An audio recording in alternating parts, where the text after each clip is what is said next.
Yang tadinya monitor ini tuh kelasnya office banget, sekarang dikasih upgrade supaya kalian yang gamers pun bisa pakai monitor ini. Karena ini versi baru dari Lenovo L24, namanya L24 4C, yang ngebedain sekarang itu refresh rate-nya di 144 Hz. Sebelumnya cuma di 75 ya versi pertamanya. Terus ada upgrade L24i 4C jadi 100 Hz dan sekarang 144. Selain untuk gamers, buat kalian yang pekerja juga sebenarnya ini akan jauh lebih nyaman pakai 144 dibanding 75 atau pakai 100. Karena misalnya kalian lagi scrolling sesuatu di PC kalian, misalnya browser atau chat atau sheet gitu ya, apapun itu ada pergerakan di layar, ini akan jauh lebih enak dilihatnya. Gue udah cukup sering ya untuk rekomendasiin L24 karena memang dari dulu ini monitor tuh secara desainnya oke, secara spesifikasi oke, dan harganya juga ini oke untuk dapetin dua kriteria tadi. Secara desain ini masih sama ya dengan desain yang sebelum-sebelumnya, boxy gitu, dan jujur gue suka banget karena kelihatannya minimalis dan simple aja. Kakinya juga ini bisa difungsiin sebagai stand handphone ya, tapi sayangnya memang belum dikasih upgrade di bagian kaki. Ini masih adjustment itu tilt aja, nggak ada naik turun atau swivel. Yang sangat-sangat berubah dari L24i yang lama itu adalah di bezelnya, sekarang udah 4-side bezel-less, walaupun di bawahnya itu masih ada bezel tapi ini tipis banget dan nggak ada logo Lenovo juga di depan, adanya itu di belakang, jadi kelihatan clean banget lah ya dari depan. Dikomen sama warna putihnya, terus ada silvernya, jadi kasih poin plus banget secara estetika. Untuk pengaturan OSD juga sekarang pindah ke belakang, pakai tombol sama pakai joystick. Ini secara desain memang jadinya mirip sama L24M 4A yang punya harga lebih mahal dibanding dia. Yang kasih perbedaan signifikan itu di L24M ada port Type-C untuk support display sama power delivery juga. Nah sekarang desain itu diturunin ke seri yang lebih budgetnya lagi, si L24 4C ini. Yang sebelumnya sebenarnya L24i 4A juga udah pakai desain ini sih ya. Jadi yang kasih perbedaan L24i 4A sama L24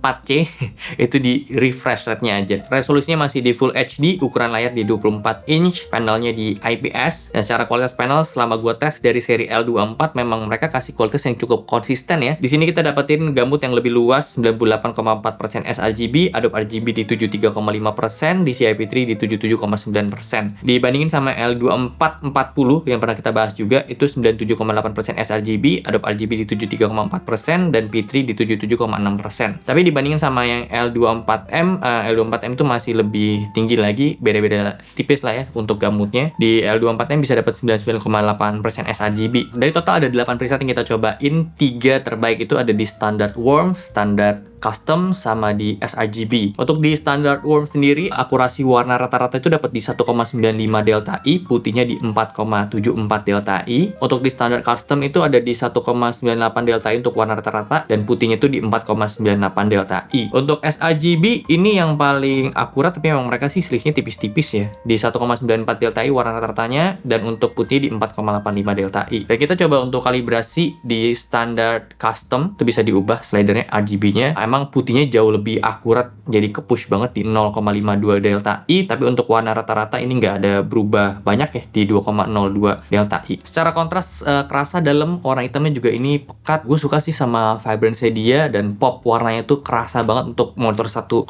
juta. Menurut gue ini udah oke banget kualitas warnanya. Jadi nggak cuma buat kalian yang memang kerjaannya itu office aja ya, yang mungkin terlalu administratif, tapi buat kalian yang memang butuh secara kualitas warnanya, misalnya kalian kerjanya color grader dan ya sejenis itu masih bisa dimanfaatin si monitor ini. Gue pribadi juga, ini gue coba untuk ngetes ngewarnain gue punya foto. Ini cukup oke kok untuk gue bandingin sama warna di iPhone. Tinggal ya adjustment dikit aja sih. Dan untuk kalian yang memang butuh main game di monitor ini, ya 144 Hz itu sebenarnya ya jadi bare minimum banget lah ya untuk entry sebuah monitor gaming bagi dulu-dulu ya. Kalau sekarang kayak mungkin 185 dan seterusnya, tapi 144 itu enaknya udah cukup lah kalau misalnya kalian emang mau main game sampai yang kompetitif sekalipun, yang masih santai-santai, nggak terlalu barbar mainnya, itu masih menurut gue masih cukup nyaman. Gue coba untuk UFO test juga ini berasa bedanya di 144 Hz ya. Yang mungkin paling kalian bisa jadiin acuan itu di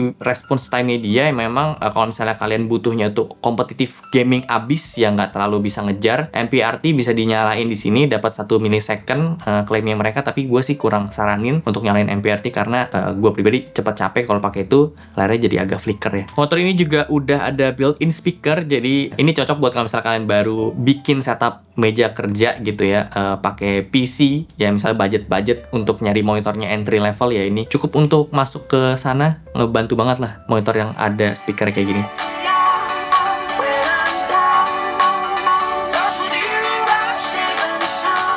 Port di sini ada HDMI 1.4 dan ada 1 VGA, jadi cuma ada 2 port untuk display aja, dan VGA juga gue rasa udah nggak kepake ya sekarang. Jadi mending dikasih HDMI 2 sih sebenarnya, tapi ya begitulah. Ini menurut gue jadi minus dari si monitor ini, kayak dikasih upgrade di bagian display tapi portnya ya tetap yang dulu gitu ya. Mungkin ini bisa jadi concern buat kalian kalau misalnya kalian memang butuh port banyak ya, tapi kalau misalnya portnya cuma 1 aja HDMI, at least sudah ada HDMI ya, ini sih berguna sih. Terus minus juga tentu di bagian kakinya karena minim adjustment ya, tapi kita dikasih opsi untuk bisa pakein monitor arm lagi karena ada VESA 100x100 mm. Ya dikasih ada keterbatasan di bagian, menurut gue sih memang nggak terlalu jadi poin utama dari sebuah monitor ya. Jadi kita bisa akalin sedikit lah, kayak di kaki sama di port masih oke pakai converter lagi mungkin portnya kalau misalnya kalian nggak ada HDMI gitu ya, masih bisa. Jadi ini memang fokusnya sih yang gue rasa di bagian desain sama di bagian displaynya. Untuk sebuah monitor harga 1,5 juta sih gue sangat-sangat bisa terima kekurangan tersebut, dan gue sejujurnya agak bingung sih sama harganya mereka. L24i4A juga harganya di 1,5 juta, cuma beda berapa puluh ribu doang gitu, tapi dengan upgrade yang dikasih di L24-4C ini layarnya udah 144Hz. Jadi saran gue sih mending ambil yang L24-4C ini sih. Tapi kalau misalnya kalian udah punya seri L24i4A sebelumnya, untuk upgrade ke sini sih gue kurang rekomen, mending langsung upgrade ke yang seri L24M atau L24D gitu. Garansi juga ini udah dapat 3 tahun.